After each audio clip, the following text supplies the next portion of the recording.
Tikslų ir santykių lygmenis atpažįstame ir šventojo rašto veikėjų gyvenimo istorijose. Jie išryškėja Jėzaus mokymuose, jo santykiuose su mokiniais bei poelgiuose. Jėzus sakė, aš atėjau, kad žmonės turėtų gyvenimą, kad apsčiai jo turėtų. Pasiaukodamas už mus, jis parodė tobulą meilės pavyzdį. Drauge leido suprasti, ką reiškia būti paliestam amžinos ir absoliučios tiesos, begalinės meilės, gėrio ir grožio. Jis tai vadino Dievo karalyste ir mokiniams pirmiausia liepia jos ieškoti.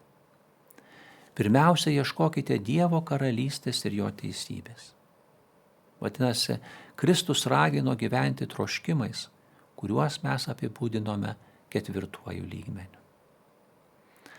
Evangelijoje pagal Morkų pasakojama, kad kartą 2 mokiniai, Jokūbas ir Jonas, prašė Jėzų suteikti jiems garbingas vietas karalystėje. Vieną jo dešinėje, o kitą kairėje. Jie net buvo pasiryžę kartu su Jėzumi numirti, gerti tą pačią taurę ir būti pakrikštyti tuo pačiu krikštu, kad tik užsitikrintų šlovę jo karalystėje. Čia prie Jėzaus prieina Zebedėjaus sūnus Jokūbas ir Jonas ir kreipiasi, mokytojau, mes norime, kad padarytum, ko prašysime. Jis atsakė, o ko norite, kad jums padaryčiau? Jie tarė, duok mums sėdėti vienam tavo šlovės dešinėje, kitam kairėje.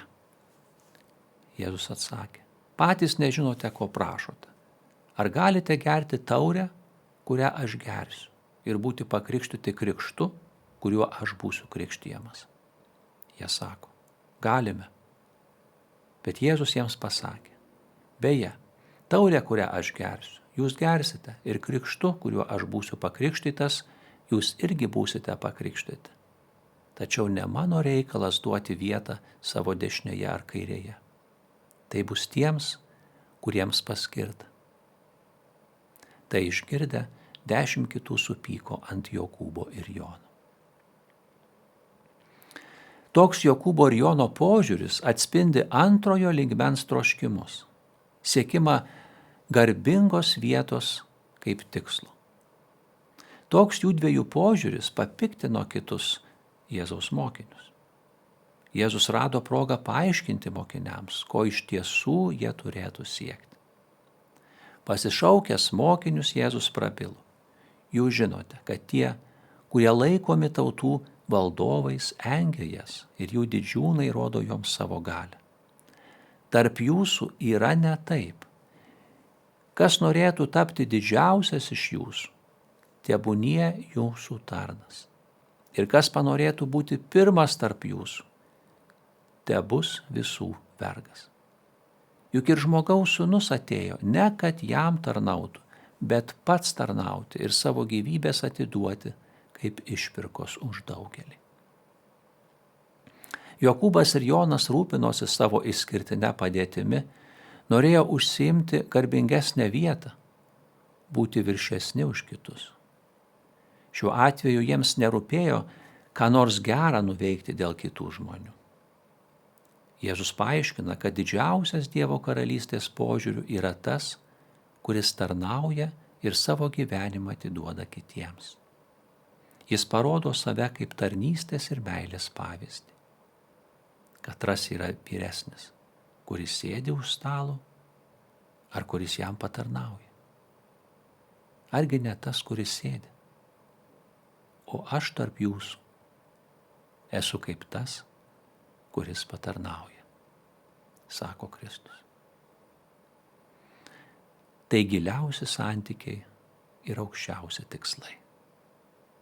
Profesorius Spiceris pastebi, kad mūsų kultūra linkusi pripažinti ir palaikyti asmenis gyvenančius antrojo lygmens troškimais. Tačiau tai gali skatinti jaustis nelaimingiems, nes mūsų jautrus ego bijo nesėkmių, pavydi, pyksta, liūdi ir taip toliau. Galime jaustis prislėgti, tušti, nepatenkinti, susirūpinę tik savimi. Apaštalas Paulius ragina būti tokio nusistatymo kaip Jėzus Kristus, kuris nesilaikė lygybės su Dievu, bet apiplėšė pats save dėl mūsų. Kristus parodė geriausią pavyzdį, ką reiškia gyventi giliausiais troškimais. Jis ne tik pamokė Zabediejaus sūnus Joną ir Jokūbą, kad svarbu rūpintis kitais, bet kaip žinome iš Evangelijų, pats plovė mokiniams kojas, rodydamas, ką reiškia mylėti.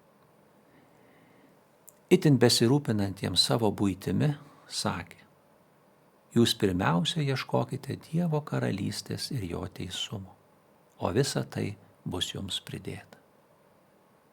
Jis kvietė: ateik ir sek paskui mane. Vadinasi, Kristus ragino puoselėti giliausius troškimus ir turėti aukščiausius tikslus.